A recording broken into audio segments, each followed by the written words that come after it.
உங்க கிளாஸ்ல இன்னும் ஒரு 5 years கழிச்சு எவனா ஒரு நல்ல நிலைமையில இருந்தான்னு வச்சுக்கோங்களேன், யூ ஆல்வேஸ் டெல், டே அப்பவே தெரியும்டா அவன் நல்லா பேசுவான், he is good in English, he is good in his curriculum or in education, அதனால he may get a good placement, நல்ல வேலை கிடைக்கும் அப்படின்னு நினைச்சு அவனை பார்த்து ஆச்சரியப்படுறதுக்கு ஒண்ணும் இல்லை, பொண்ணோ பையனோ உங்க கிளாஸ்ல. ஆனா நல்லா படிக்காதவன் எவனா ஒருத்தன் ஒரு கம்பெனில சிஇஓவோ இல்ல ஒரு பெரிய ஆண்டர்பிரினரா இருந்தான்னு வச்சுக்கோங்களேன், இவனாடா அப்படின்னு எல்லாம் ஐப்ரோஸை உங்க ஐப்ரோஸ உங்களை நம்ப பாக்குறப்ப, நான் இந்த 8வது 10வது 12வதுலாம் முடிக்கிறப்ப ஒருத்தருக்கும் தெரியாது. ஏன்னா நான் படிச்சதே நிறைய பேருக்கு தெரியாம திருடுதனமா. சோ திருடுதனமா படிச்சதுல ஒரு பெரிய நிறைய அட்வான்டேஜ் இருந்தது. ஒரு நல்ல விஷயத்த திருடுதனமா செய்யறதுல என்ன அட்வான்டேஜ் இருக்குன்னு அப்புறமா புரிஞ்சுக்கிட்டேன். கெட்ட விஷயத்த தெரிஞ்சோன்னா நிறைய காணாம போயிடுவோம்னு தெரியும் எனக்கு, நான் காணாம போயிடுவேன் தெரியும். ஒரு நல்ல விஷயத்த திருடுதனமா செய்ய ஆரம்பிச்சு நான் படிக்க ஆரம்பிச்சது எதுக்காகன்னா, நான் யாரு, who am I, who am I, என்னோட ஜெனடிக் ட்ரெய்ட்ஸ் என்ன, கடவுள் எனக்கு ஏன் இந்த படிப்பை கொடுக்காம விட்டாரு, ஏன் இதை பண்ணாம விட்டாரு, வெளியில தூக்கி போட்டாங்களே அதுக்கு காரணம் தெரியணும் அப்படின்றதுக்காக தான் திரும்ப நீங்க நினைக்கிற மாதிரி எல்லாம் இல்ல, வெறியோட கொலை வெறின்னுவாங்கல்ல, கொலை வெறியோட மற்றவங்களுக்கு தெரியாம ஒரு புக்கை படிக்கிறதுக்காக, ஒரு பேஜ படிக்கிறதுக்காக நீங்க எல்லாம் ஒரு தடவை படிச்சா புரிஞ்சுப்பீங்க, 2 தடவை படிச்சா புரியலையா 2வது தடவை படிப்பீங்க, 3வது தடவை 4வது தடவை 5வது தடவை 10வது தடவை படிக்கிறப்ப உங்களுக்கு எல்லாருக்குமே சலிப்பு வந்துடும். ஆனா நான் ஒரு பேஜ 300 தடவைக்கு மேலேயாவது படிக்கணும், படிச்சாதான் எனக்கு புரியுமே. 300 தடவை படிச்சுட்டு புரிஞ்சிருச்சுன்னு வச்சுக்கோங்களேன், நல்லா ஞாபகம் வச்சுக்கோங்க, 300வது தடவை படிக்கிறப்ப கூட நான் 301வது தடவை 300 தடவை விட 301வது தடவை எனக்கு என்னுடைய அந்த கிராஃப், அந்த என்னோட அந்த அண்டர்ஸ்டாண்டிங் கிராஃபும் என்னோட நாலேஜ் கிராஃபும் என்னோட அந்த இன்ட்ரெஸ்டும் 301வது தடவை வித்தியாசமா தான் இருக்கும். அப்படிதான் நினைச்சு இந்த சிவில் சர்வீஸ் எக்ஸாம டஃபஸ்ட் எக்ஸாமினேஷன் பாலகுருசாமி சார் யூபிஎஸ்சில இருந்திருக்காங்க. அதனால சாருக்கு தெரியும் how toughest அப்படின்னு. Sir would have seen so many intelligence before the interview board. நான் இந்த எக்ஸாம் அப்பியர் ஆகிறப்ப எனக்கு தெரியாது whether I am eligible அப்படின்னு. அண்ட் எலிஜிபிலிட்டி தெரிஞ்சப்ப அப்துல் கலாம் சார் தான் சொன்னார். அப்துல் கலாம் சார் கிட்ட எல்லாரும் they are introducing, என்ன இன்ட்ரோடியூஸ் பண்றாங்க தெரியுமா, சார் நான் யார் தெரியுமா, எங்க அப்பா அம்மா யார் தெரியுமா அப்படின்னு அவங்களோட அந்த ஈகோவை பிரசிடென்ட் கிட்ட காமிக்கிறப்ப, எங்க அப்பா ஐஏஎஸ், எங்க அம்மா ஐஏஎஸ், எங்க அப்பா அம்மா 2 பேருமே ஐஏஎஸ் ஐபிஎஸ், நான் ஐஐடி ஐஏஎம் எய்ம்ஸ் விச் பிலானி அப்படின்னு சொல்றப்ப பிரசிடென்ட் கிட்டையும் பிரைம் மினிஸ்டர் கிட்டையும், சார் நான் ஒரு ஸ்கூல் டிராப் அவுட், படிக்காத பையன், child labour, doctor Ambedkar government arts காலேஜ்ல 51% அப்படின்னு சொல்லி அறிமுகப்படுத்தினா எல்லாரும் என்ன பார்ப்பாங்க கட்டாயமா, ரொம்ப என்ன அப்படின்னு ஒன்னே ஒன்று தான் சொன்னேன் சார் கிட்ட, சார் என்னோட கம்பீட் பண்ணுது மேபி நான் 6வது தடவை ஜெயிச்சிருக்கலாம், ஆனா ஒரு தடவையும் நான் 6 லட்சம் பேர்கிட்ட தோத்துருக்கலாம், ஆனா ஜெயிச்சப்ப அத்தனை பேர்கிட்டையும் தோத்து இந்த 6 லட்சத்துல நல்லா ஞாபகம் வச்சுக்கோங்க, இந்த 6 லட்சத்துல உங்க முன்னாடி இன்ட்ரோடியூஸ் பண்ண அத்தனை பேருமே அவங்களுடைய பர்சனாலிட்டி ப்ரொஃபைல, அவங்க பேக்ரவுண்ட் வச்சு, எஜுகேஷனல் பேக்ரவுண்ட வச்சு, அவங்களோட பேரண்டோட பேக்ரவுண்ட் வச்சு, சோசியல் பேக்ரவுண்ட வச்சு, எக்கனாமிக் பேக்ரவுண்ட வச்சு அவங்க யாருன்னு சொன்னாங்க. ஆனா அவங்களோட பர்சனாலிட்டி பேக்ரவுண்ட வச்சு யாருன்னு சொல்லல. இப்ப நான் சொல்றேன், இத்தனை பேரும் ரேங்க்ல எனக்கு பின்னாடி தான். இங்க உங்ககிட்ட இன்ட்ரோடியூஸ் பண்ண இந்த ஐஐடி ஐஏஎம் எல்லாருமே ரேங்க்ல எனக்கு பின்னாடி. இதுக்கப்புறம் உங்ககிட்ட சொல்றதுக்கு எனக்கு ஒண்ணும் இல்லை, to qualify my self who am I அப்படின்னு. சோ ஜெயிக்கிற வரைக்கும் அப்பதான் சொன்னார் பிரசிடென்ட் சார், சக்சஸ்னா இன்னும் 100% ஒருத்தனுக்கு எல்லாம் இருக்கு, if he achieves or if he does முடிச்சான்னு வச்சுக்கோங்களா அது சக்சஸ். அந்த 100%ல அவனுக்கு 50 60 70 கம்ப்ளீட்டா இல்ல, அப்படி பண்ணா அப்படின்னா தட்ஸ் an achievement சொன்னப்ப Abdul Kalam sir, I'm seeing it's neither an achievement nor a success, it's a miracle, it's a miracle. உனக்கு 0% கூட இல்ல, you are -0ல இருந்திருக்க.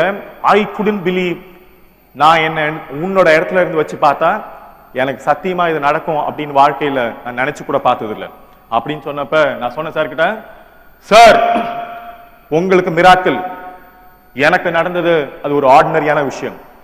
எப்படின்னு கேட்டாரு, நான் இந்த படிப்பு எனக்குள்ள வரப்ப எனக்கு தெரியும் இது திஸ் அவேர்னஸ், என்னுடைய பர்சனாலிட்டி அவேர்னஸ், என்னோட ஜெனடிக் அவேர்னஸ் அது நல்லா கிரியேட் பண்ணிருக்கு. How potential am I? வெறும் படிப்பை மட்டும் வச்சு மார்க்க மட்டும் வச்சு என்னோட பர்சனாலிட்டியை நான் அசஸ் பண்ணல. It's again how well I'm able to understand the society, how well I'm able to understand the human being, how well I'm able to understand and survive the best அப்படின்னு தெரிஞ்சு வச்சுக்கிட்டேன். இந்த நாலேஜ் எல்லாமே நான் அதை use பண்ணிக்கிட்டேன் என்னோட day to day லைஃப்ல சர்வைவல் ஆகிறதுக்காக. அப்படி யூஸ் பண்ணதுனால I felt what ever I studied, நான் படிச்சதெல்லாம் இங்க இருக்கிற வெளியில பார்த்து டெர்மினாலஜியை டெர்மினாலஜி அக்வயர் பண்ணிக்கிட்டேன், அக்வயர் பண்ண டெர்மினாலஜியை பார்க்க ஆரம்பிச்சேன். அப்படிதான் இந்த உலகத்தை ரொம்ப சர்வசாதாரணமா ஜெயிக்க ஆரம்பிச்சேன். இல்லைன்னா உங்க முன்னாடி நிக்கிறதுக்கு எனக்கு ஒரு குவாலிஃபிகேஷனும் இல்லை அப்படின்னு சொன்னப்பதான் சார் சொன்னாரு, இந்த விஷயத்தை உன்னோட நிறுத்திடாத, கடவுள் உன்னை இவ்வளவு தூரம் கூட்டிட்டு போனது உன்னை இதுக்காக சொல்லல, இந்தியா எவ்வளவு பொட்டன்ஷியல், ஒரு ஸ்கூல் டிராப் அவுட் டிஸ்லெக்ஷிக்கு லேர்னிங் டிசார்டர் இருக்க உன்னால வர முடியும் அப்படின்னு நீ நம்பின பாத்தியா.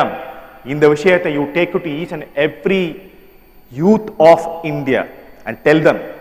You don't tell them even, you stand before them, they will know இவனே வந்துட்டான் நீயே வந்துட்ட, உன்னை பார்த்து யார் வர முடியும் அப்படின்னு. Remember that my student, because I am actually guiding and making every year ஒரு 10,000 civil service aspirants கைட் பண்ணிட்டு இருக்கேன் every year, and every year I'm grooming them also. ஏன்னா எனக்கு அது ரொம்ப முக்கியமான ரோல். அதுல பெனோ ஷெஃபினோ அப்படின்னு ஒரு பொண்ணு, she is visually 100% blind. இன்னைக்கு இங்க இருக்கிற கலர்ஃபுல் டிஸ்பிளே ஒண்ணு கூட அந்த பொண்ணுக்கு என்னன்னு தெரியாது. She is my student.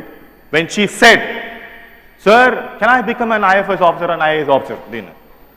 வாய்மா அப்படின்னு. இல்ல எல்லாருமே எனக்கு கண்ணு தெரியல, அதனால வாழ்க்கையில என்னத்தை பெருசா நான் அச்சீவ் பண்ண முடியும் அப்படின்னு சொன்னப்ப I said, உனக்கு கண்ணு தான் தெரியல, ஆனா எங்க போகணும் அப்படின்ற தூரம் தெரியுது, அதனால அந்த தூரம் உன் மனசுக்குள்ள இருக்கு, கண்ணுல இல்ல, அதனால you will reach the destination. Remember that she is the first foreign service officer in the world. நல்லா ஞாபகம் வச்சுக்கோங்க, in the world, and that too from India, a woman. Remember that. And again, now she is the third secretary sitting in France. அந்த பொண்ணு நல்லா ஞாபகம் வச்சுக்கோங்க, இந்தியாவோட foreign பாலிசியை she has entered in very young age.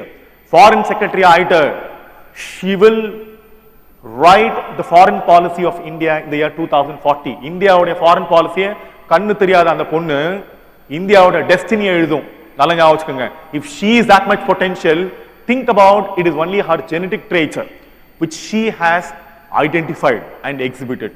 அப்படி அந்த பொண்ணும் நானும் பண்ண முடியும் அப்படின்னா இங்க இருக்கிற இந்த யூத் எல்லாமே you're all more potential and more equated than us. And in that way உங்களோட இந்த personality potential index வந்து பாத்தீங்கன்னா நீங்க ஐடென்டிஃபை பண்ணலனா in this world your father, mother, your teacher, no one can identify the best. Since this is a terminology I say, இங்க இருக்கிற ஒருத்தருமே unique, அந்த யூனிக்னஸ் ஐடென்டிஃபை பண்ணீங்கன்னா you can overcome any limitation which is in you. அந்த limitations overcome பண்றதுக்காக தான் இந்த youth. I was selected as youth icon of India. You know that? And the youth icon of India la behind me I had so many national leaders also. I was topping again, அவங்களுக்கு முன்னாடி ரேங்க்ல இருந்தேன். Remember that? இந்த விஷயங்கள்ல எனக்கு ஒரு பிரைடும் கூட கிடையாது. ஏன்னா எனக்கு தெரியும் what actually I deserve for my personality potential. அந்த வகையில என்னோட personality potential இன்னும் நான் எக்ஸாஸ்ட் பண்ணவே இல்லை, இப்பதான் நான் ஆரம்பிச்சிருக்கேன். இந்த முட்டாளே இப்பதான் ஆரம்பிச்சு இவ்வளவு தூரம் இந்த விஷயங்கள்லாம் செஞ்சு முடிச்சிருக்கேன் அப்படின்னா எனக்கு முன்னாடி உட்கார்ந்துருக்க நீங்கெல்லாம் நான் அடிக்கடிக்கு ஒன்று சொல்லுவேன், ரஜினிகாந்த் பாட்டு, வெற்றி நிச்சயம் இதுவே சத்தியம், கொள்கை வெல்வதே நான் கொண்ட லட்சியம். அந்த மாதிரி அந்த பாட்டுல every time when I fail I used to think that one day I will succeed, and that day yet to come, and this is not my success what I have done so far. So I'm waiting for that day and expect you also wait for the day every day that to get succeeded. Thank you for the opportunity and thank you everyone.